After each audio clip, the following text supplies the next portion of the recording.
Lideramos el camino de la opinión pública y buscamos que la cultura del debate alcance consensos y soluciones a los problemas de nuestro país.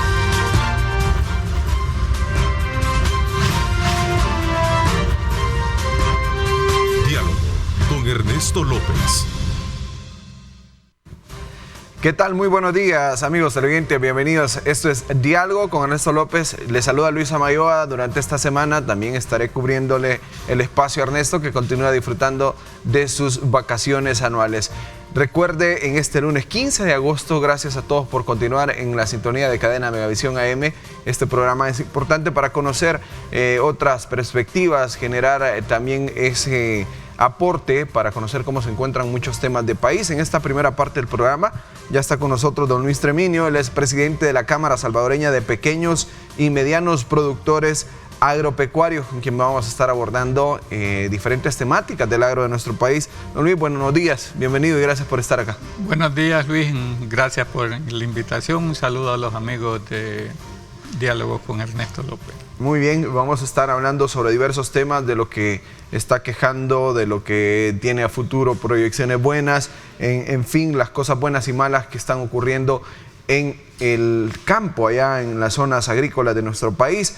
Y si quiere, empezamos por eso, un diagnóstico, ¿cómo podemos ver actualmente el agro de El Salvador? Sí, nosotros este año hicimos proyecciones a partir de mayo.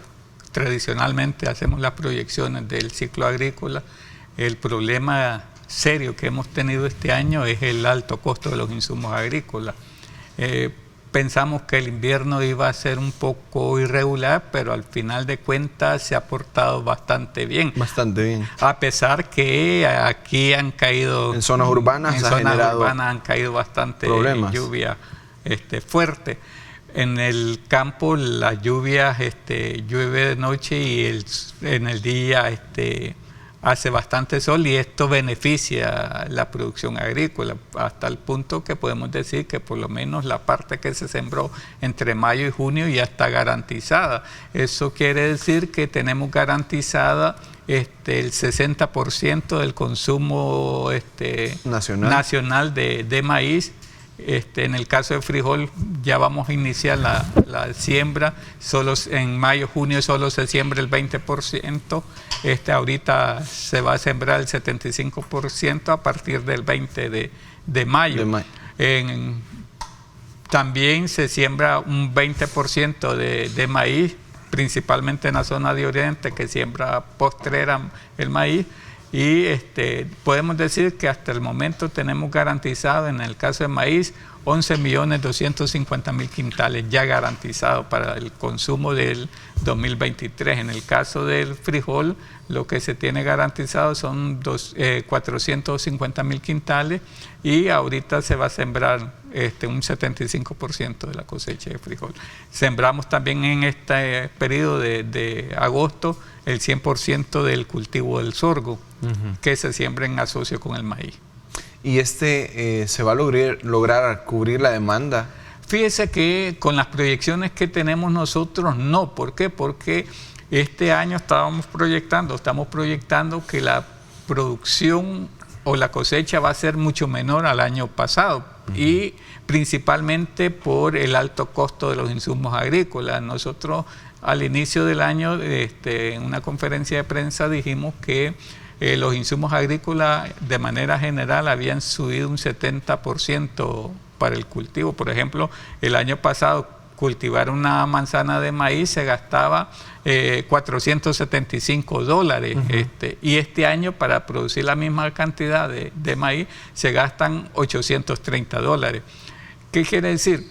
Que a pesar que los pequeños productores hemos hecho una inversión mucho mayor que la del año pasado, no se logra cubrir la cantidad que sembramos el año pasado. Ejemplo, en el caso de maíz, el año pasado se produjo 420.000 manzanas. Este año solo estamos pensando en 300.000 manzanas. Pensábamos que en el postrera sembrar un poco más, porque la Asamblea Legislativa aprobó al CENTA la compra de insumos agrícolas para venderle al productor a un precio mucho menor, pero hasta el momento el CENTA no ha realizado la compra, o sea que todavía no está disponible. No están disponible para los productores. Los insumos. Y en esta parte también sobre el financiamiento, el Fideagro que se aprobó, ¿esto viene a ayudar un poco también? Sí, viene a ayudar. Lo que pasa es que la cantidad de productores que tienen acceso al Fideagro es bastante poca. Son apenas 28.000 productores de 300.000, digamos, que sembramos, que se están sembrando ahorita, sí. Pero en un total de productores son 420.000 productores. Sí, son 60 millones de dólares que se pusieron. Ahí está el ministro de Agricultura, la frase que decía en torno a la cantidad de fondos que se iba a dar, ya decía cerca de 25.000, 28.000 productores que pueden tener acceso a eso, de 400.000 que... Exactamente, entonces es muy poco. Consideramos nosotros que hay que hacer que el gobierno debe hacer mayor esfuerzo para poner mayor cantidad de dinero a la disposición de los productores, porque contradictoriamente pareciera que los pequeños productores fueran mala paga, y es al contrario, son los que mejor pagan al banco y pagan puntual. Y por eso nosotros incluso este año, en una reunión que tuvimos con el presidente de Banco de Fomento Agropecuario, le decíamos que el periodo se extendiera un poco el periodo de pago, porque se había puesto para el 31 de diciembre, pero se logró que el último día es el 30 de abril, porque en el periodo que sale la cosecha, hay que irlo a vender. Hay que irlo a vender, entonces, y por lo general empieza a subir de precio en el mes de marzo, marzo-abril. Okay. Y ahí está la parte de compromiso también del pago del productor. Exactamente, y los productores, esos 28.000 por lo menos garantizan el pago. Tengan buena cosecha o tengan mala cosecha, ellos siempre garantizan el Hablando pago. de esta parte ya de entrar a cosechar, ¿cómo ayuda al sector agrícola la entrega de paquetes? Nosotros hemos dicho que el paquete agrícola ayuda a un 5% del costo general de producción, pero no resuelve el problema. Nosotros hemos dicho que se va a resolver el problema del pequeño productor a través de asistencia técnica, aumentar un poco más la cantidad del paquete agrícola, no aumentar en cantidad, sino que en calidad y en productos que se entregan en el paquete agrícola. Este año se aumentó un poco en relación al año pasado. El año pasado solo se dieron las 22 libras de semilla más el quintal de fertilizante. Este año se dio las 22 libras de semilla más el quintal de fertilizante, y se dio un foliar y el tratador de semilla. O sea, si aumentáramos un poquito más, inclusive esa fue la propuesta que nosotros le hicimos el 7 de marzo a la comisionada presidencial y al ministro de Agricultura de aquel momento, que era el licenciado David Martínez. Le dijimos que por lo menos el gobierno en este año asumiera la diferencia entre el costo del año pasado y este costo. No llegamos a ningún acuerdo con ellos, no se dio eso. Le solicitamos la exoneración del IVA de los pequeños productores. ¿Por qué la exoneración del IVA de los pequeños productores? Porque al final de cuentas son los únicos que pagan IVA de la cadena de producción. ¿Por qué? Porque los medianos y los grandes recuperan el IVA a través del crédito fiscal. Entonces, como el caso de cereal se maneja en un 100%, digamos, de una forma informal, entonces el pequeño productor no puede recuperar lo que invirtió en el IVA. Sí, esa parte es importante de analizar, el tema también de cómo se vienen los productos llegando desde el campo hacia la mesa de nosotros, porque al final, recién lo mencionaba, es sector informal prácticamente. Sí, es sector informal, pero y no regularizado en algunos temas. Pero además la mayor ganancia la tienen los comerciantes. ¿Por qué? Porque el productor vendió este año, el que vendió mejor vendió a $15. ¿A cómo está el maíz ahorita? 3-4 meses después de haberlo vendido, ya está en $32 y $35. Y esa diferencia jamás va a llegar, el derrame al productor se queda en el vendedor, en el exactamente, se queda en manos del comerciante. Entonces, al final de cuentas, el productor es el que arriesga porque la producción agrícola es de alto riesgo. Ya decíamos, este año pensábamos que iba a ser un poco malo el invierno por la presencia del fenómeno de la Niña. Se estaba anunciando la canícula, que al final de cuentas todavía estamos en el periodo de canícula. No ha habido periodos grandes de sequía, pero sí han habido algunos periodos cortos de sequía. Entonces, al final el invierno se ha portado bastante bien. A ver, hablemos específicamente de estos granos, maíz y frijol, que son el alimento básico del país principalmente.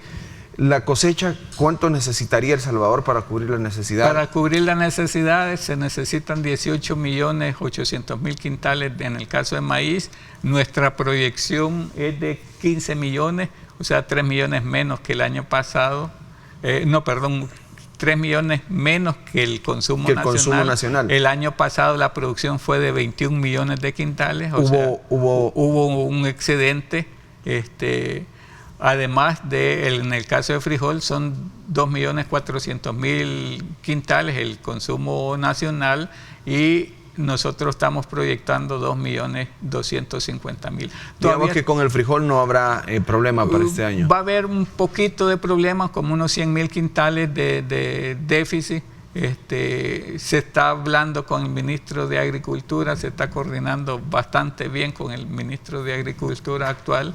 Es uno de los 3 ministros que ha tenido este gobierno, es uno de los que conoce más el sector agropecuario, y es con el que hemos podido coordinar un poquito más, a pesar que hemos apoyado a los dos anteriores.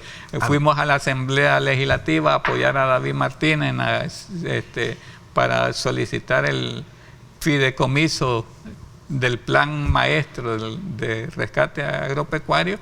Hasta el momento no se ha conseguido ese dinero, a pesar que la Asamblea Legislativa lo aprobó el 25 de mayo del 2021. O sea, ya hace más de un año y algo, y hasta el momento no se ha conseguido. A ver, me queda la duda con el maíz. Estos 3 millones de quintales que no se van a lograr cubrir con la producción nacional, toca importarlos. Toca importarlos. Nosotros estamos haciendo esfuerzo y seguimos haciendo esfuerzo con el señor ministro de Agricultura para tratar de aumentar la cantidad de siembra de esta postrera. Nosotros habíamos dicho y le hemos dicho para tratar de cerrar esa brecha. Tratar de cerrar esa brecha. ¿Cómo lo podemos solucionar? Disminuyendo los costos de producción. Si el CENTA se pusiera las pilas y trajera los insumos en este mes, todavía estamos a tiempo de cubrir esos 3 millones. También hemos hablado con el ministro de Agricultura y el director del CENTA para que comiencen a validar los productos, los abonos orgánicos y los ecominerales, que es una solución para la soberanía alimentaria, porque con ello se garantizan 2 cosas. Uno, se disminuye el costo de producción, porque un quintal de ecomineral vale un 75% menos que un quintal de agroquímico o de fertilizante químico. Entonces nosotros hemos dicho, pero sí es necesario validar esos productos. ¿Por qué? Porque el productor no le tiene confianza, porque no ha... Aún no le tiene confianza. Es algo nuevo, algo diferente. No es nuevo, sino que se ha hecho toda una propaganda y todo un... Vendría a ser un cambio para el medio ambiente también. Un beneficio para el medio ambiente, un beneficio para la la salud del productor, un beneficio para el consumidor, porque al final va a tener un producto menos contaminado. Entonces, al final todos salimos ganando. ¿Se tiene suficiente producción para poder cubrir la demanda, digamos, de este tipo de productos amigables con el medio ambiente? Aquí hay dos canteras, una está en ahí por Panchimalco y la otra está en Lourdes, o sea, las dos canteras pudieran abastecer a nivel nacional. O al menos ya certificados por las autoridades podrían incrementar. Exactamente. Y nosotros lo que necesitamos es que el SENTA valide estos productos para que el productor tenga garantizado que es un producto de buena calidad. Estos volúmenes de maíz, frijol, lo producen principalmente los pequeños productores. Los pequeños productores, contradictoriamente pareciera que el pequeño productor no abastece la demanda nacional y al final de cuentas son los que garantizan la alimentación de la población. Este producto, si yo cultivé una manzana, lo llevo al mercado. Principalmente. Por lo general el comerciante llega o lo va a traer. Entonces ese es el problema que nosotros decimos, o sea que hemos hablado dentro de las propuestas que les hemos echado al gobierno, es que el gobierno compre parte de la producción nacional y se comience a crear la reserva estratégica, que no la tenemos.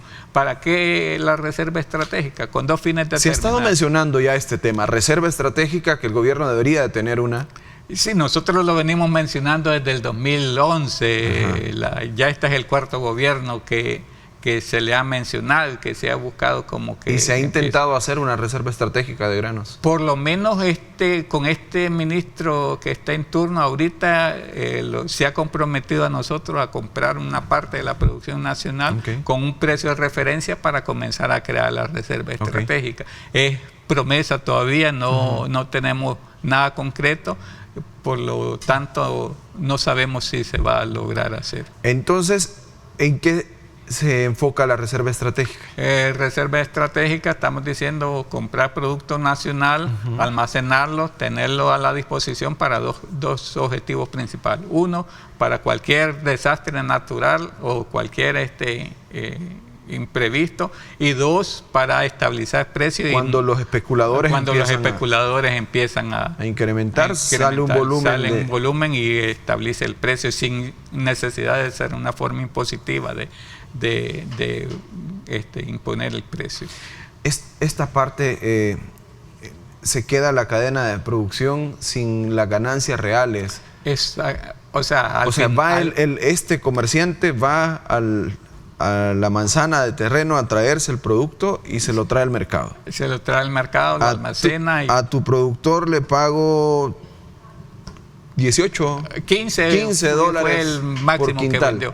$15. Pero yo vengo, lo almaceno y me espero, especulo. Exactamente, inclusive nosotros en el mes de abril comenzamos a denunciar que el precio del maíz estaba subiendo sin ninguna causa justificada, que al final era especulación.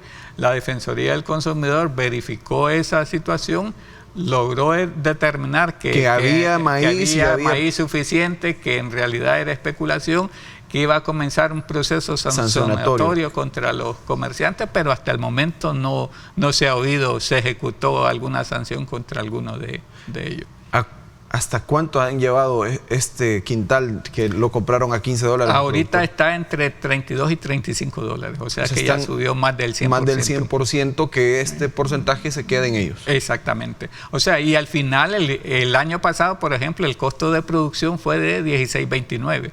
O sea, $1.29 por arriba del precio que es de venta.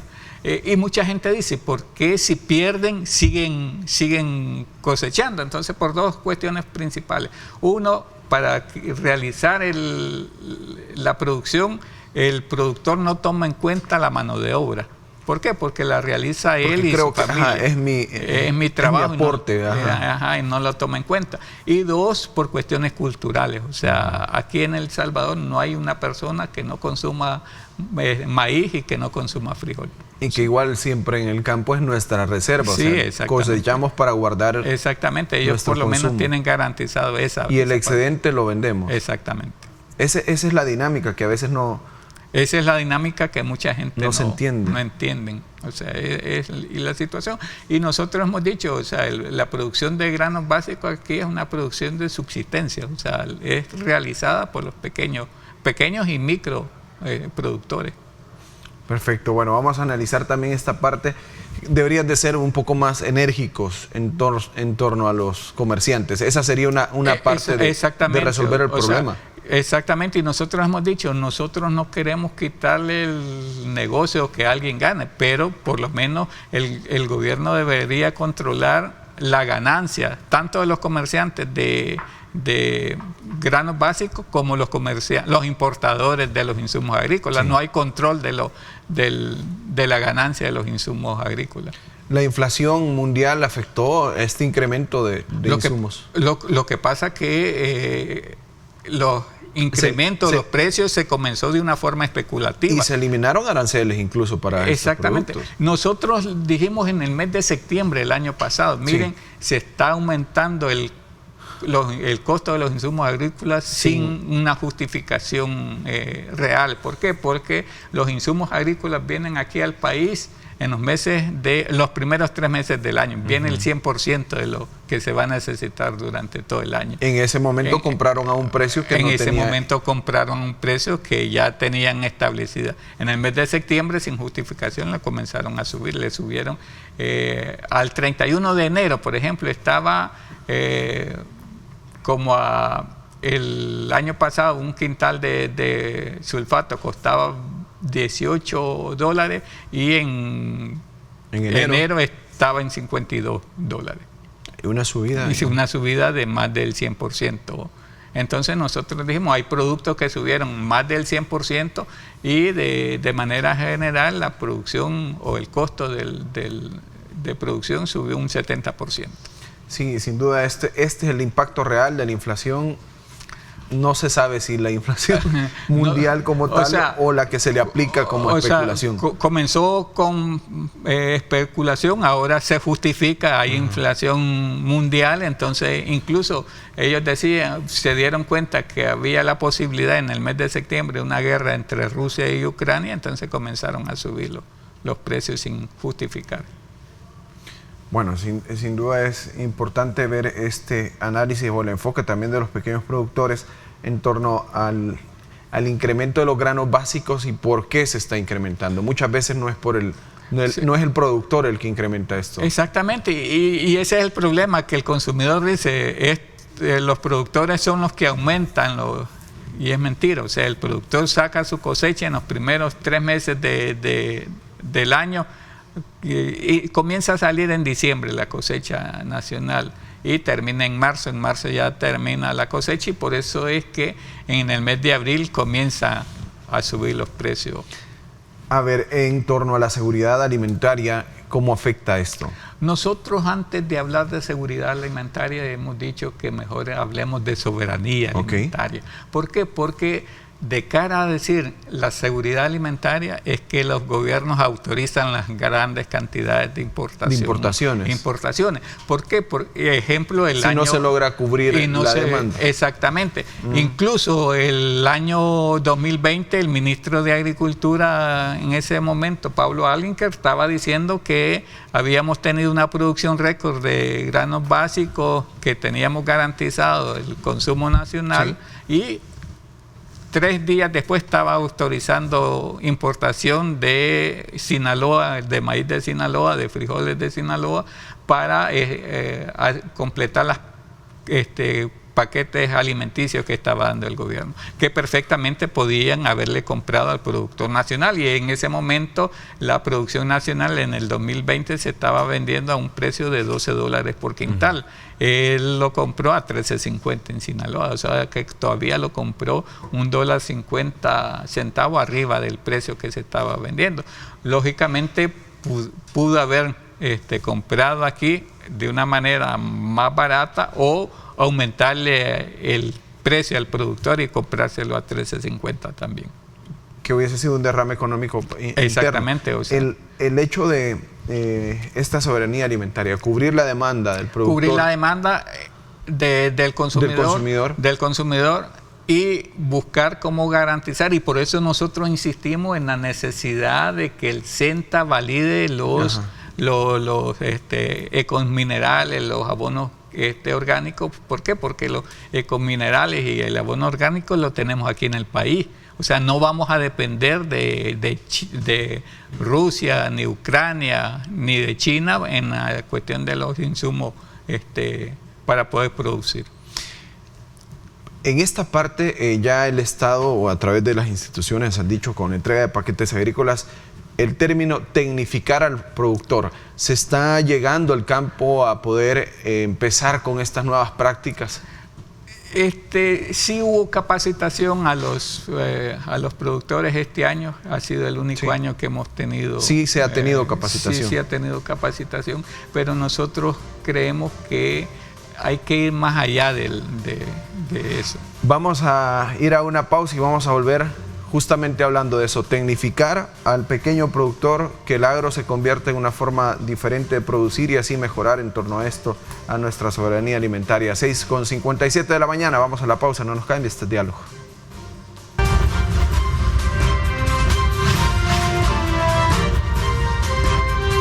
Diálogo con Ernesto López. Buenos días, si usted recién nos sintoniza, hoy en Diálogo nos acompaña don Luis Tremino. Él es el presidente de la Cámara Salvadoreña de Pequeños y Medianos Productores Agropecuarios, con quien hemos estado abordando una radiografía de cómo se encuentra el agro en nuestro país. Nos quedamos en la pausa a hablar de las nuevas técnicas, tecnificar al productor, capacitar al productor. En este nuevo ciclo, me decía, sí han llegado las instituciones de gobierno a capacitar con los insumos actuales, cómo se está utilizando, cómo sacarle mejor provecho al insumo que se entrega. Sí, nosotros hemos dicho que es importante la tecnificación de los productores, pero ya con nuevas tecnologías, o sea, ya comenzar a cambiar la producción de agroquímicos con producción un tanto más amigable con el medio ambiente y un tanto más saludable para los productores, pero que eso pasa por el proceso de capacitación de estos productores, porque sin capacitación y sin esta herramienta no vamos a poder salir adelante. Y también nosotros hemos insistido por muchos años en la necesidad que al SENTA se le dé la función para lo que fue creado. Tiene años el SENTA de no dedicarse a la investigación tecnológica, o sea, no está realizando investigaciones el SENTA, entonces debería estar encaminado a esa parte. El SENTA fue creado para la investigación y la transferencia de tecnología, y al final de cuentas lo que están haciendo en los últimos años es la entrega de los paquetes agrícolas, que no estamos diciendo que sea malo, pero no es la función principal del SENTA, y hasta el momento eso es lo que está realizando. Generar nueva investigación para trasladarla, mejorar la semilla que entrega el gobierno, porque es semilla nacional. Nosotros hemos recibido algunas denuncias que las semillas que está entregando este año el gobierno no están de tan buena calidad, no está germinando en un 100%, entonces esa parte debería estar investigando el SENTA. Nosotros incluso en una reunión que se sostuvo con el ministro de Agricultura, le decíamos que el problema es que la semilla, la parte principal de una cosecha es la semilla, y después pasa por la fertilización. Entonces, la semilla que se está entregando no está cumpliendo los requisitos adecuados. ¿Por qué? Porque en vez de elevar la productividad, va va disminuyendo la productividad del pequeño productor. Ejemplo, el año antepasado el promedio de producción era de 53 quintales por manzana, hoy andamos por 48 quintales por manzana. En vez de ir subiendo, va disminuyendo la productividad. Entonces esa es la situación, que hay que trabajar en la investigación, hay que buscar nuevos híbridos para poder entregar a los productores y trabajar en esa parte. Pese a que sí se ha incrementado, por ejemplo, tecnología, sí ya se está utilizando en algunos puntos tecnología para monitorear o hacer algunas de las funciones que se hacían con el mecanismo actual. Sí, o sea, pero nosotros estamos diciendo que hay que cambiar el mecanismo actual. Exacto. O sea, hay que buscar cómo, si hablamos de soberanía alimentaria, estamos hablando lógicamente también de fertilización, de abonos orgánicos, de ecominerales, para que se realicen con eficiencia. Aquí, cuando estábamos en la pausa, abordábamos un tema en torno a la soberanía alimentaria que me parece importante desglosarlo. Hemos visto que la edad de los productores cada vez es mayor. Sí, nosotros hemos dicho, o sea, los preocupa esta parte, ¿por qué? Porque los productores cada vez van siendo más viejos. No estoy diciendo que se vuelvan inútiles, pero llega una determinada edad en que ya no va a poder realizar las mismas labores. Nosotros hemos dicho que 5 o 6 años más ya no vamos a tener productores. ¿Por qué? Porque el promedio de los productores nacionales son de 59 años para arriba. 59 años. 59 años. ¿Qué pasa en el campo para hacer este análisis? Lo que pasa es que no hay incentivo para la juventud para que se pueda incorporar a las labores agrícolas. ¿Y qué pasa con la juventud? La juventud mira que su abuelo, su papá, sus tíos se han dedicado toda la vida a la agricultura y no han salido de la pobreza. Solo para irla pasando. Solo para irla pasando. Entonces ellos quieren un futuro mejor, ellos quieren que por lo menos sus hijos lleguen a la universidad, quieren que su familia no viva siempre en la misma pobreza que a ellos les tocó vivir. Por lo tanto, hay que buscar cómo incentivar a la juventud para que se incorpore a esa labor. ¿Y esto se da en materia general? O sea, esto es en materia general, o sea, esto en el país, inclusive, y no solo en el país, sino que a nivel, digamos, Centroamérica, ya la FAO y el PMA dijeron que el promedio de vida en aquel momento era de 56 años, hace 3 años lo dijeron eso, y el promedio de vida han pasado 3 años más. Ellos hablaban de unos 10 años de promedio para que ya Centroamérica no tenga productores agrícolas, pero al final, si los gobiernos no se ponen a trabajar en esa parte, vamos a tener que depender en un 100% de las importaciones, y al final las importaciones no es la solución al problema de la alimentación del pueblo. O sea, aquí la cuestión es de promover la producción nacional para poder garantizar con el tiempo la alimentación de aquí. ¿Por qué? Porque los gobiernos productores grandes si en determinado momento cierran fronteras. Por ejemplo, ya Nicaragua dijo que se va a cerrar la frontera, no va a permitir que salga el frijol que viene para El Salvador, no va a permitir que salga de su frontera hasta que se garantice abastecimiento nacional. Y si ellos no logran, si los productores de Nicaragua están en la misma situación que están los productores de aquí, lógicamente van a tener menos producción que el año pasado. Entonces, lógicamente vamos a tener problemas en cuanto a la posibilidad de abastecimiento. Estoy revisando acá en redes sociales, en Facebook, por ejemplo, usted nos puede también ir a escribir a Diálogos con Ernesto López. Hay algunas quejas en torno a los terrenos, y hablábamos también en la pausa, decía que hay terrenos ociosos o que no son los mejores terrenos para generar una producción agrícola mayor. Esto no es cierto, pues sí se están con las tierras, no hay mucha tierra ociosa en el país. No hay mucha tierra ociosa, lo que pasa es que el censo lo hicieron en los meses de verano. Lógicamente en verano van a estar esas tierras, las 420,000 manzanas desocupadas. Entonces no es tan cierto que haya una cantidad exorbitante de tierras ociosas.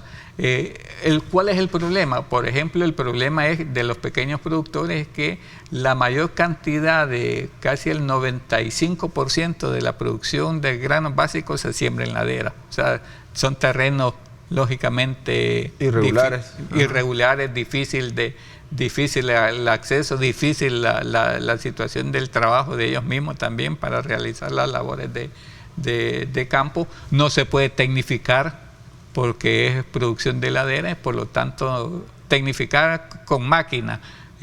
Sí se puede utilizar alguna tecnificación de algunas cosas, pero no podemos mecanizar la producción de granos básicos. ¿Por qué? Por esa situación del 95% de la producción en ladera.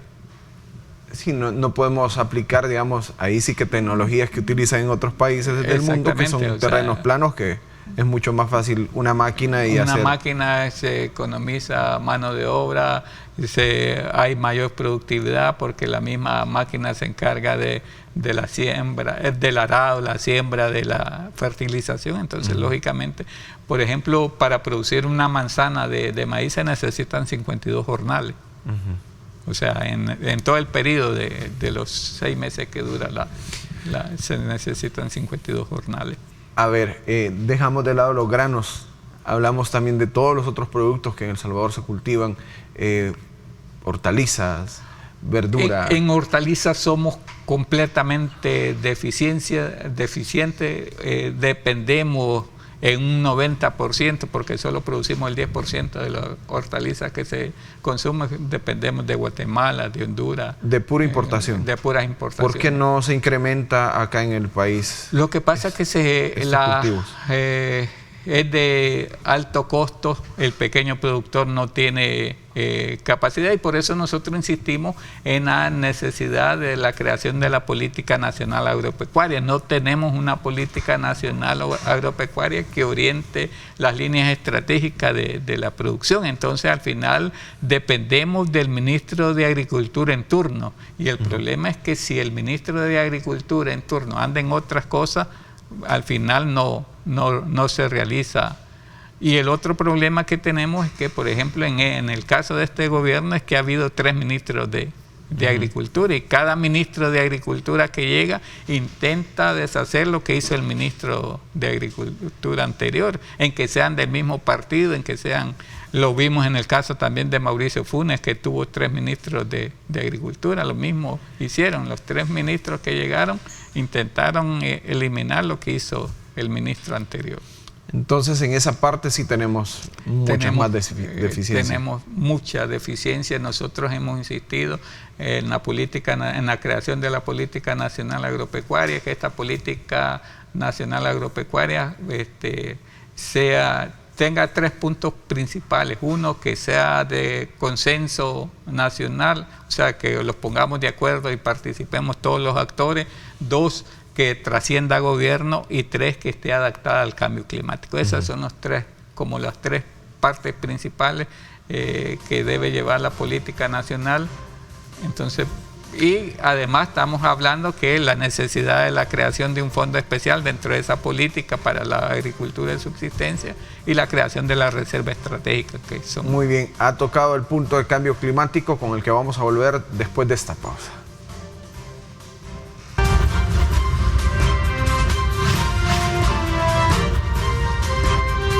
Diálogo con Ernesto López. Continuamos 7:17 de la mañana, hablamos con el señor Luis Treminio sobre la agricultura en nuestro país y ya tocábamos el tema del cambio climático. ¿Cómo el cambio climático, esta temporada invernal y los últimos años han venido afectando las producciones? Sí, nosotros hemos dicho que el problema del cambio climático es que afecta principalmente al pequeño productor. Okay. ¿Por qué? Porque el 2018, por ejemplo, en el 2018 se perdió una buena cantidad de producto por las sequías. Fueron 42 días de sequía en pleno inicio del ciclo agrícola. hemos tenido en 2015, se perdió más del 50% de la cosecha nacional por lluvia. El 2016 perdimos el 100% de la producción de sorgo por una plaga, y las plagas se dan también producto del cambio climático. Ingresó al país el pulgón amarillo y arrasó con toda la producción de sorgo. Entonces nosotros hemos dicho que hay que buscar tecnologías que estén adaptadas al cambio climático y que sean cada vez semillas cada vez más resistentes a las sequías y a la lluvia, a las tormentas tropicales. Entonces, este año, por ejemplo, Agricultura no descarta que las lluvias puedan dañar más cultivos. ¿Esto ocurre cada año, cada invierno? Sí, cada invierno. Por ejemplo, el 2020, ciclo agrícola 2020-2021, tuvimos una pequeña pérdida a la salida del invierno. El invierno salió con demasiada lluvia. Afectó parte de la producción de frijol, casi 200,000 quintales. Por suerte habíamos sembrado más del consumo nacional y logramos abastecer el mercado nacional. Al final, el problema del cambio climático a los que afecta siempre es al pequeño productor. Ese es el problema. ¿Cómo se protege tanto el cultivo por la cantidad de lluvias o en el oriente protegerlo por la sequía? Por la sequía, utilizando semillas adaptadas al cambio climático, y hay semillas que están adaptadas. Volvemos al trabajo de Senta y que podría entregarse una semilla diferente por región. Exactamente, y ese es el otro problema que tenemos, que se entrega solo una variedad de semillas, la H59, en todo el país, tanto en las zonas bajas como en las zonas altas, es la misma calidad de la semilla. Perfecto, bueno, don Luis, gracias por el tiempo y por este diagnóstico. ¿Cómo se encuentra también el agro en nuestro país? No, gracias a usted, Luis, por la invitación. Un saludo nuevamente a los amigos de Diálogo con Ernesto López. Muy bien, gracias por su tiempo. 7 de la mañana con 20 minutos. Volvemos con la segunda parte del programa. Ya está con nosotros el ministro de Salud, Francisco Laví, con quien vamos a estar conversando en los próximos minutos sobre diversos temas relacionados al casos de viruela del mono, también COVID-19, otras enfermedades que afectan a nuestro país. Vamos a la pausa, no nos cambie, esto es Diálogo con Ernesto López.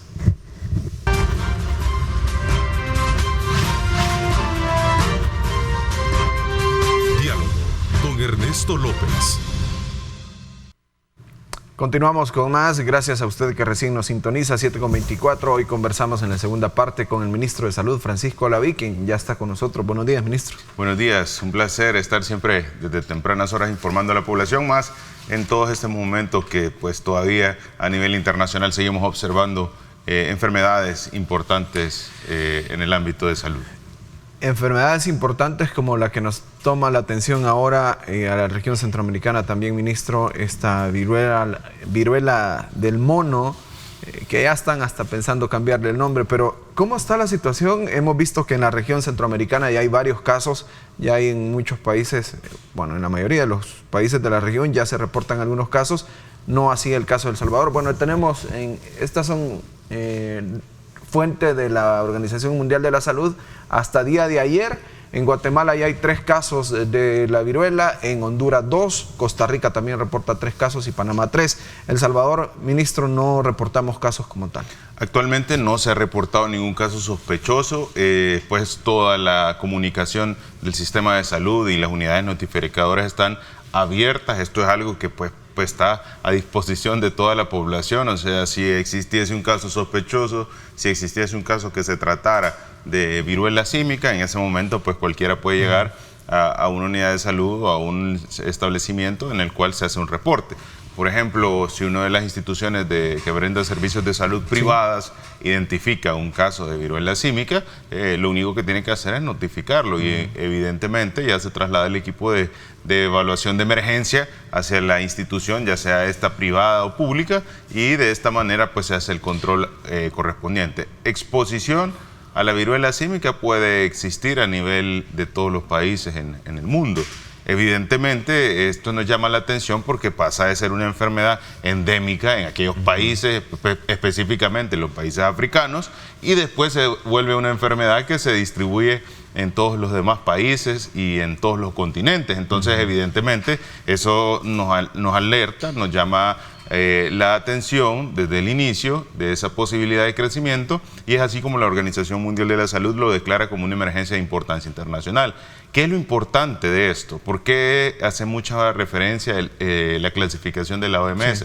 Porque nos dice a todos los países a nivel internacional, todos tienen el riesgo de llegar a tener un caso de esta enfermedad por igual. Ahora, ante ese riesgo, ¿cómo se preparan los gobiernos? Los gobiernos se preparan a través del fortalecimiento de aquellas unidades que van a detectar los casos, pero también de los protocolos y los lineamientos de cómo van a actuar ante un caso. Evidentemente, cada país tiene características particulares, cada país puede llegar a tener en menos o en más tiempo o con menor o mayor cantidad de casos de esta enfermedad. En ese sentido, lo importante es tener a la población informada, pero también tener a todo el sistema de salud ya listo para poder intervenir ante una posibilidad de esta enfermedad, que sigue siendo una enfermedad infecto-contagiosa. A ver, prevenir a la población, prevenir los sistemas de salud, ¿cómo podríamos identificar, cómo se identifica cuáles son los síntomas de esta viruela del mono? ¿Cómo poder decir esto tiene pinta que es esta nueva enfermedad? Sí, primero que nada, la enfermedad tiene una característica muy marcada y es la lesión dérmica. Eso quizás es importante como el tenerlo en consideración. Esta enfermedad dérmica se acompaña de síntomas generales que pueden ser cefalea, que es dolor de cabeza, fiebre, inflamación de los ganglios linfáticos, un rash generalizado que va posterior a estos cuadros de fiebre, que se acompañan también de osteomialgias y artralgias, que son dolores musculares, de huesos, de articulaciones, y posterior a esto inicia un rash, o es un exantema, como todos conocemos, como un salpullido, algo así. Posterior a esto comienza ya la formación de lesiones específicas en varias partes del cuerpo. No son una gran cantidad, no suelen ser, como veíamos en la imagen inicial de la viruela humana, que eran múltiples lesiones, que prácticamente estaba todo el cuerpo lleno de lesiones. No, en esta ocasión suelen ser menos lesiones, pueden haber 2, 3, 4, 5 lesiones distribuidas en todo el cuerpo, lo cual es totalmente menor cantidad que lo que observamos en las imágenes, pero que esto se va acompañando primero de la formación de un granito con líquido en el interior que se llama vesícula. Posteriormente es un granito que este líquido que tenía la vesícula se hace purulento y eso se llama pústula, y hasta el final se comienzan a secar. Entonces esto es importante tenerlo en consideración, porque la mayor parte de los casos de las consultas a nivel internacional se han detectado porque los pacientes llegan a preguntar por la lesión dérmica y les llama la atención que les ha salido un granito, que les ha salido una lesión en la piel, y esto alerta a los sistemas de salud y se detectan los primeros casos. Al momento no hemos encontrado en el territorio casos sospechosos en los cuales pues estén en este momento en procesamiento de estudios para confirmar si se tratase o no de viruela símica. Ahora, no estamos exentos de que esto pueda suceder, y es por eso que tenemos ya más de 2.000 personas en el sistema de salud capacitadas, y seguimos capacitando más personal para tener la mayor cantidad del primer nivel listas para poder intervenir. 200 equipos que están disponibles 24 horas al día para poder ir a atender o a identificar si en el momento se reportara un caso, y todo el sistema de salud coordinado con el área pública y privada para poder reportar si existiese una sospecha. Imagínense, en uno de los hospitales privados hay alguien que tiene una lesión. ¿Cómo se integra el sistema de salud? A través de las unidades notificadoras. ¿Y cómo se confirma un caso de viruela? Generalmente son pruebas de biología molecular. Se hacen también descartes de otras enfermedades. ¿Se tiene la infraestructura en el país para poder hacer esta Se tiene parte de la infraestructura. Hay siempre procesamientos que deben de realizarse en el exterior, pero generalmente la mayor parte podemos hacer el diagnóstico acá. Ahora, depende de la cantidad y depende de varias características particulares del paciente, pero eventualmente pues es una enfermedad que también es poco en su ritmo de replicación, es poco de contagio, es poca la cantidad que vamos a observar, y es como ustedes pueden ver en diferentes países que reportan los casos.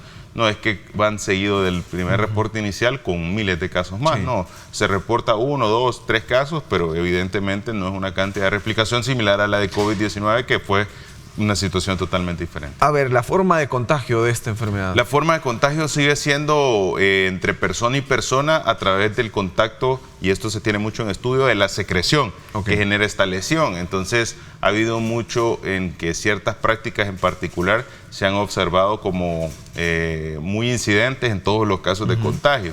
Y ha habido mucha relación al aspecto de contagio entre relación hombre-sexo con hombres. La Organización Mundial ha llamado sobre todo a no discriminar sobre esta enfermedad, porque evidentemente es una enfermedad que puede darse tanto en hombres como mujeres. El riesgo existe en ciertos casos en particulares en los cuales puede haber contacto de la secreción de la lesión dérmica con ciertas mucosas. Eso es lo que más se ha demostrado. Eso puede ser que, digamos, una persona pudiera tener contacto con el líquido de la vesícula y tuviera contacto con sus ojos, o tocar a alguien y tal vez se lo llevara a los ojos. Pueden ser estos mecanismos, aunque usualmente son, por el que les comentaba anteriormente, una de las maneras más fáciles o una de las maneras que se ha demostrado que la mayoría de casos probablemente han sido de esta vida. De este contagio. El tema de mortalidad, ministro, ya hay primeras muertes asociadas en España, Brasil a esta enfermedad, pero como tal, el estudio, ¿qué indica? Hay letalidades ya a la fecha, son cerca de 10 letalidades al momento.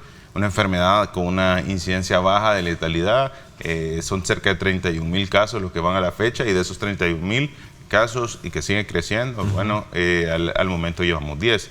De los cuales 4 de estos han sido en África, y entonces obedecen a un clado diferente o a un tipo diferente de viruela símica. Entonces podemos decir que es una enfermedad con una incidencia bastante baja de letalidad, básicamente pues nada parecido a lo que observamos en COVID-19, pero que también tiene un potencial mortal, y que dentro de sus primeras complicaciones o principales complicaciones graves son los problemas neurológicos, como los 2 casos que se observaron en España con encefalitis, meningoencefalitis, pues con relación a esta viruela símica. Entonces es un punto importante que debemos de tener en consideración. Lo veíamos en una reunión incluso con directores también en la Organización Panamericana de la Salud, con ministros de otra región, se sigue encabezando este tema. ¿Cómo se están preparando en la región? En la región de las Américas es importante, todo lo coordinamos a través de la Organización Panamericana de la Salud. Nosotros estuvimos presidiendo como país la reunión ante la viruela símica, y es importante el tener esto en consideración, porque nos marca cómo a través de todo el desarrollo de la pandemia, ahora somos tomados como referentes también en otros aspectos sanitarios, y esto nos permite poder aportar y poder llevar pues toda esa coordinación, ese trabajo interinstitucional, esa articulación, poderla compartir con otros países. Y en ese aspecto, en el tema de la reunión o de la sesión extraordinaria con relación a la viruela símica, fue una sesión extraordinaria, fue una sesión extraordinaria relacionada únicamente a este tema importante, y ese tema importante era, bueno, la adquisición de la vacuna de la viruela de lo que vamos a hablar también. De la vacuna contra la viruela símica. Y esto es importante porque actualmente hay una escasez de la producción mundial. Pocos países, bueno, han podido tener acceso a vacunas de segunda generación, que no es ya la recomendación. Actualmente estamos por utilizar las vacunas de tercera generación, que son pues aquellas que van a garantizar el poder dar la protección necesaria a la persona sin generarle una complicación a través de la administración de esta vacuna. ¿Y esta vacuna es previa? Hay 2 corrientes, eso es bien interesante, porque actualmente es una vacuna que se va a aplicar, o que la recomendación más fuerte es aplicarle los primeros días después de iniciada la enfermedad. Ok, para aquel que ya está con la infección. Ya le desarrolló. Principalmente 4 días antes, o en los primeros 4 días de haber detectado el caso de esta enfermedad. Hay una corriente que hablaba mucho en los países europeos, bueno, en la cabeza España, de mencionar, bueno, hay grupos vulnerables, aquellos que pueden identificarse que en la incidencia de los 31.000 casos son los que más se repiten. Entonces, ¿qué vemos? Los datos generales de los 31.000 casos que van a la fecha: edad, sexo, características particulares, qué actividades realizaban, y de ahí vamos sacando ciertos parámetros. Por ejemplo, uno de los parámetros de incidencia más frecuentes o más importantes es que 99% son hombres.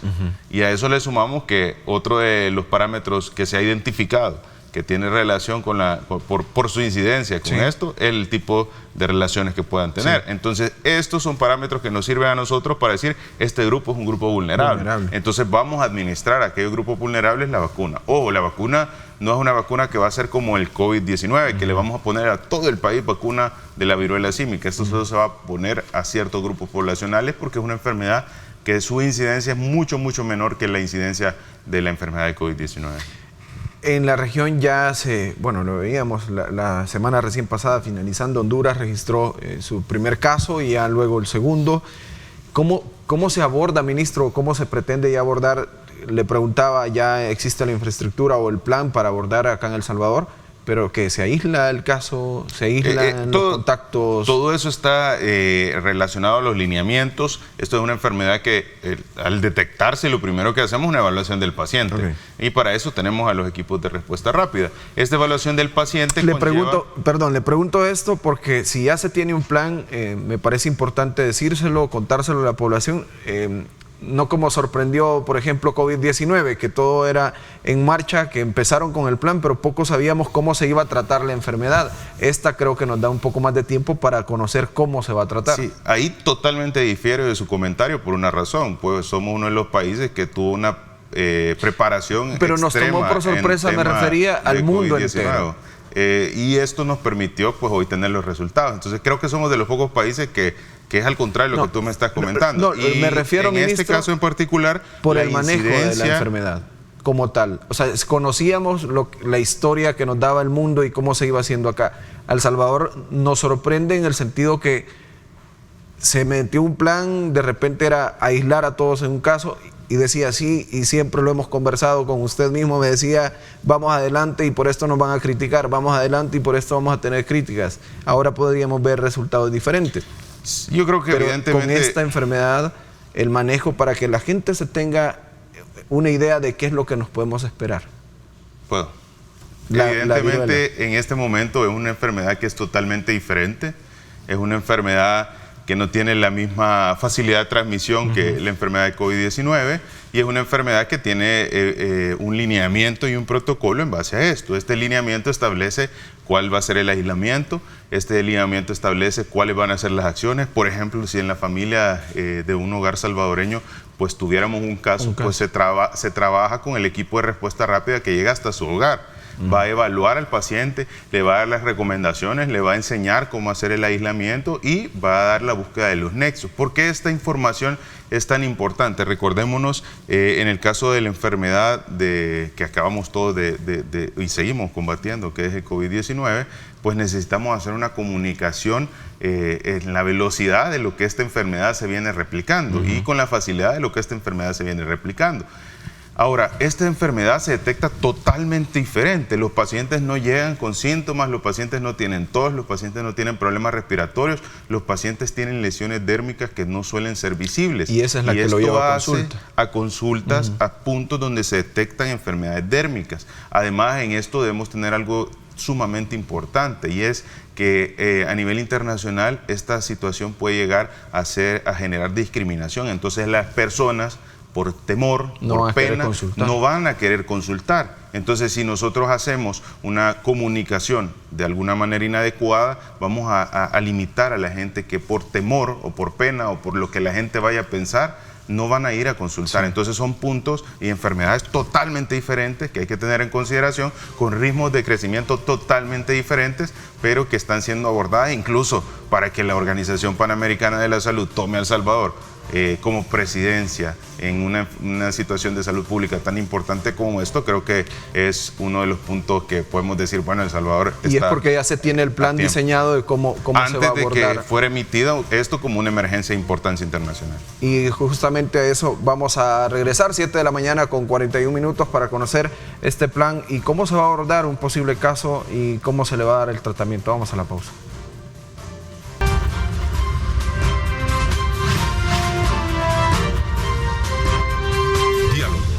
Ernesto López.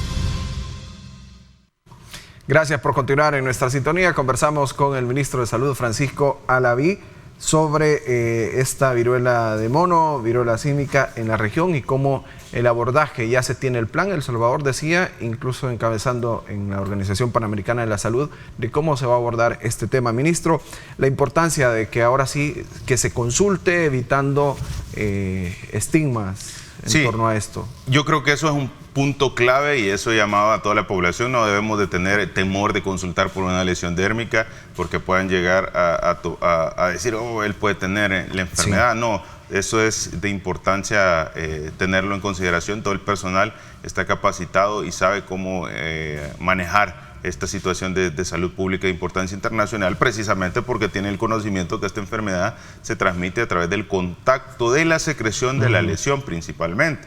Y ustedes saben que cualquier persona pues, pueda tener una situación de contacto con la secreción cuando ha tenido pues, un acercamiento a una persona. Esto puede ser indiferente, puede ser en la familia, puede ser en casa. Eso le iba a decir, en casa es normal que si alguien tiene una lesión y alguien más quiere manipular y se puede dar un contacto. Esos son un ejemplo. Son prácticas que las tenemos. Muy común de lo que suele suceder, que pueda tener una facilidad en la transmisión. Ahora, es muy importante recalcar que hay que consultar oportunamente para evitar complicaciones. Ahora, esta enfermedad es una enfermedad que su ritmo de crecimiento o su transmisión es lento. Muy, muy lento.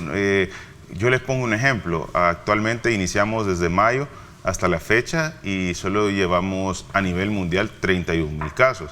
En este periodo de tiempo probablemente ya iban millones de casos de la enfermedad del COVID-19. Eso iba a decir, es muy lento si lo comparamos de la experiencia que venimos. Es totalmente diferente en relación a la otra enfermedad. Sin embargo, ¿por qué la Organización Mundial? Bueno, si alguien dice, ¿y si es tan lento? ¿Por qué es la alarma? ¿Cuál es el interés?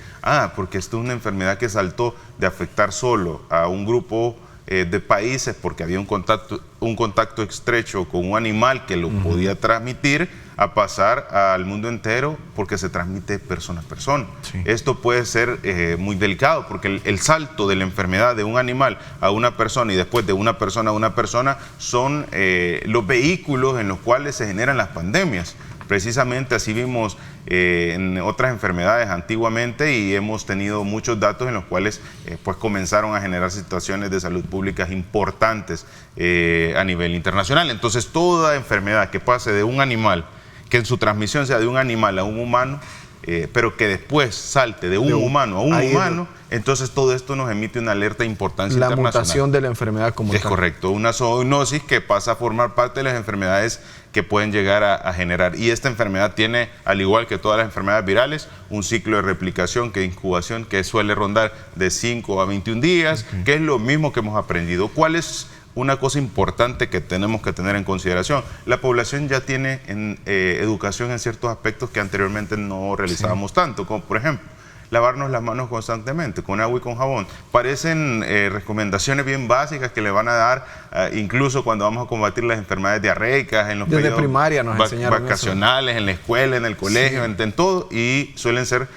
pues las medidas más importantes. El tener también como consideración evitar tocar las lesiones dérmicas. Esto es algo importante porque toda lesión dérmica puede tener el potencial de que sea algo contagioso. Pues, por ejemplo, usted sabe que desde las lesiones fúngicas o lesiones relacionadas a hongos hasta lesiones de otra índole, como en este caso una viruela, pueden ser con facilidad de transmisión y lo mejor es pues no aventurarse a estar tocando lesiones para tratar de... Quien lo manipule tiene que ser un sanitario. Un personal de salud, y por eso están entrenados. Se ha incidido mucho en las enfermedades, en las clínicas de enfermedades de transmisión sexual. Esto es importante porque la mayoría de los casos hay sospechas de que pueda ser una lesión dérmica relacionada a transmisión sexual por la zona donde pueden aparecer. A veces aparecen en las zonas genitales y eso alerta. Entonces la población dice, bueno, puedo tener una lesión de este tipo, voy a consultar a las clínicas, y estas fueron dentro de las primeras clínicas que en el sistema de salud se comenzaron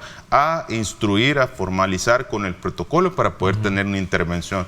¿Qué necesitamos hacer ante una sospecha? Pues vemos la clínica del paciente, vemos cuáles son sus probables contactos, el equipo de respuesta rápida trabaja en paralelo, activa otros equipos de respuesta rápida para abordar los nexos, ¿verdad?, que son dentro del hogar, las personas con las que tuvo contacto, y asimismo aislamos con un cultivo o una PCR, que es biología molecular, la muestra de la secreción, y esto se estudia para poder identificar si se tratase o no de viruela símica. Una vez confirmada, la enfermedad suele ser autolimitada. Cuando decimos autolimitada nos referimos a que una enfermedad básicamente que en 2 semanas desaparece y se puede curar, ¿verdad? De 2 a 4 semanas. Puede ser simplemente que usted tenga fiebre los primeros días, que tenga el rash generalizado, que le duelen las articulaciones, se le inflaman un poco los ganglios, pero luego de la lesión, pues prácticamente comienza a secarse y va a desaparecer. no hay mayor sintomatología. Es raro, muy raro los casos de pacientes que requieren un ingreso hospitalario. Ahora, una buena noticia: el sistema también ya tiene listos lugares donde se van a atender, que son esclusas de aislamiento para poder intervenir a aquella población. Recordémonos que cuando nosotros estuvimos ante una situación como el COVID-19, no solo hablamos de la enfermedad per se, no solo hablamos de COVID-19, hablábamos de una enfermedad infectocontagiosa. Sí. Y eso era una de las deficiencias del sistema de salud. No existía áreas para atender pacientes con enfermedades infectocontagiosas, que puede ser desde el COVID hasta el ébola o en este caso la viruela. En ese sentido, tenemos ahora en todos los diferentes hospitales áreas de aislamiento precisamente precisas. A eso es lo que me refería con que nos tomaba por sorpresa una enfermedad como esta y que hoy el sistema tiene... Hoy estamos más preparados, hoy tenemos más capacidades, hoy le podemos dar tranquilidad a la población que si necesita el poder tener un ingreso y poder estar, pues, evitar poner en riesgo a su familia, tenemos ya se tiene un mecanismo de cómo se va a actuar. Ministro, hablando ya de COVID-19 actualizado, el país ha bajado esta cantidad de casos que recientemente teníamos hace unas semanas. Podríamos decir una ola nueva que nos afectó, pero ahora si nos brinda una actualización de cómo está COVID-19 en El Salvador. Vamos con los datos muy favorables a la baja. Es muy importante el tener una interpretación, si ustedes pueden ver, y qué bien que ponemos la gráfica en pantalla. Estamos viendo cómo vamos a una disminución de 428 casos. Estos 428 casos, alguien me decía: mire, ministro, ¿y por qué no se actualiza ya recientemente? Mire, yo le podría... eso le iba a preguntar ahora mismo. Yo le podría mencionar, en particular en el caso de las vacaciones, usted sabe que la afluencia de personas que llegan a tomarse una prueba de PCR disminuye. Porque las personas están en su periodo vacacional. Entonces, ¿qué pasaba? Ahorita teníamos resultados de 5, 6 pruebas, 10 pruebas positivas. No iban a actualizar esa. Entonces, ¿qué es lo que sucede?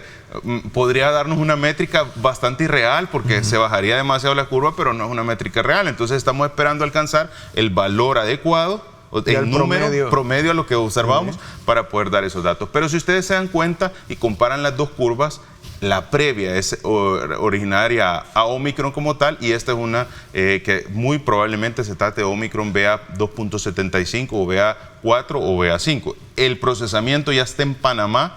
Ellos lo están realizando. Esperamos que en las próximas semanas nos puedan enviar el resultado para saber específicamente a qué obedeció este incremento. ¿Qué variante? Ahora, en esta tendencia hay algo en clave. Estamos en un periodo vacacional también, pero entramos en periodo vacacional en pleno descenso. Entonces, ¿cuáles son las 3 posibilidades que El Salvador puede observar con la tendencia de esa gráfica? Y eso es muy estadística y creo que cualquiera podría hacer ese análisis. 1, que la curva comience, no continúe cayendo, sino que comience a entrar en una meseta. Y esa meseta significaría incremento de casos. 2, que El Salvador comience a tener un pequeño incremento y luego una tendencia a la disminución. O 3, que El Salvador continúe en descenso. Esas son las 3 posibilidades, pero es muy importante el tener en consideración que se va a hacer todo lo necesario para continuar. Y la situación de en la mejoría ante esta enfermedad y la situación de nuestro país a comparación con otros países de la misma región centroamericana es totalmente diferente. Ministro, por las coberturas de vacunación. Un parámetro, exactamente a eso voy, un parámetro de medición también es la hospitalización y cómo están los casos actualmente. Eso es un muy buen parámetro. A la fecha tenemos pocos casos de ingresos hospitalarios para el día, y esto es bien importante el tocarlo. Por ejemplo, el día de ayer nosotros estamos teniendo una cantidad de pacientes hospitalizados de 60 pacientes de COVID-19. Recuerdan, hace poco hablábamos de 130 pacientes ingresados.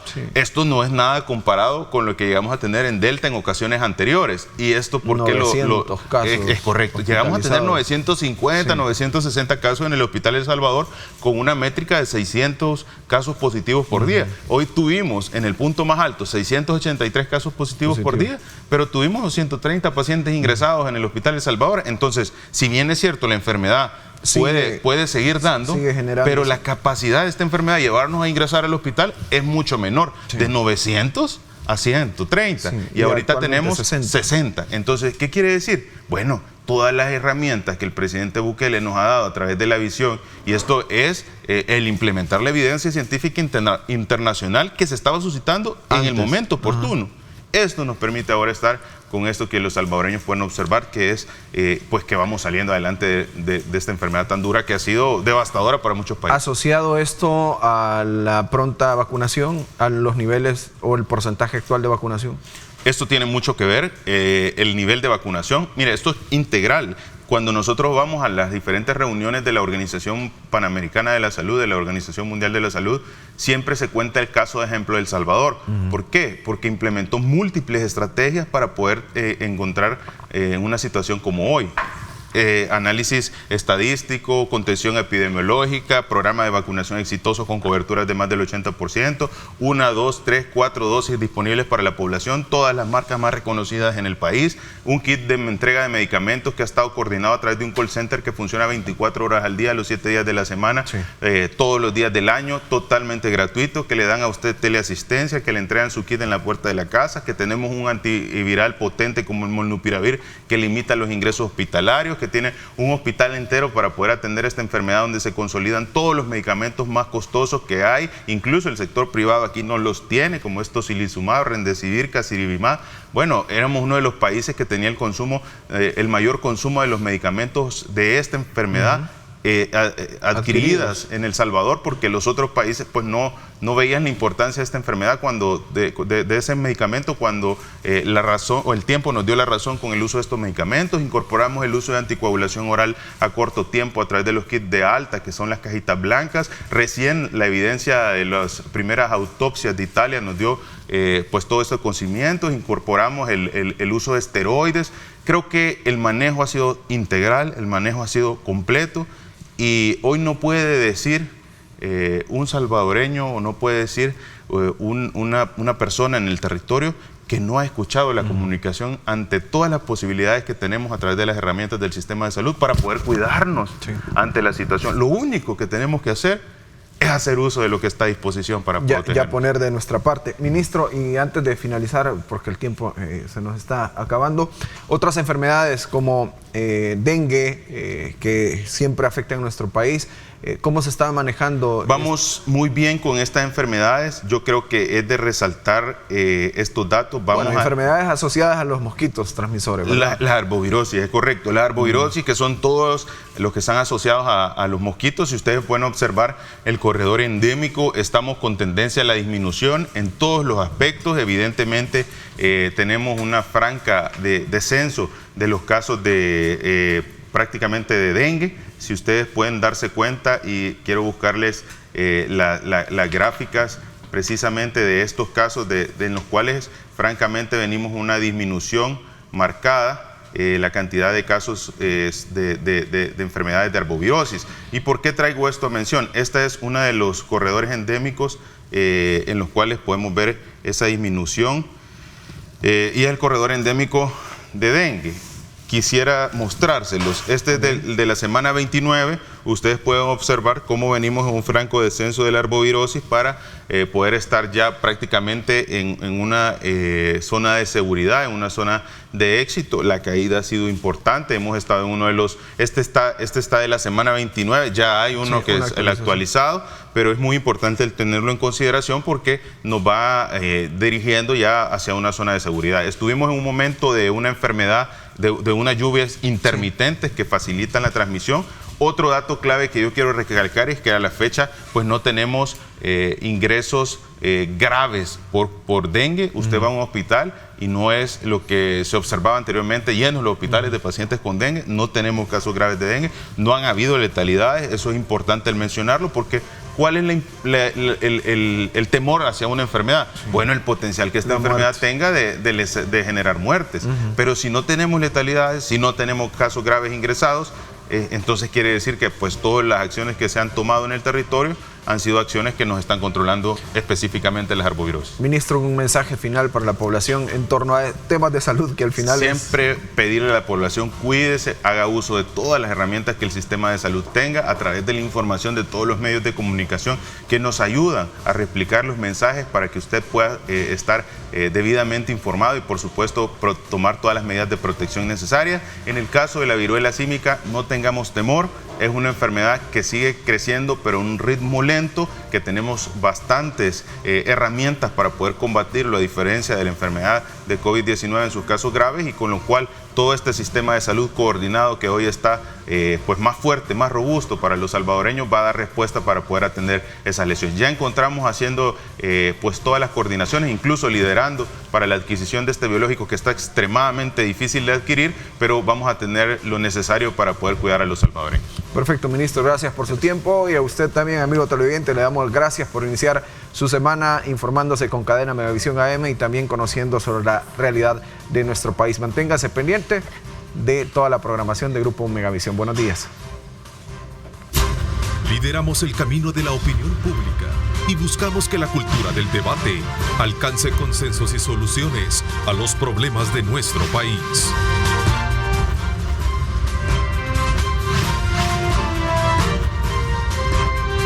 Diálogo con Ernesto López.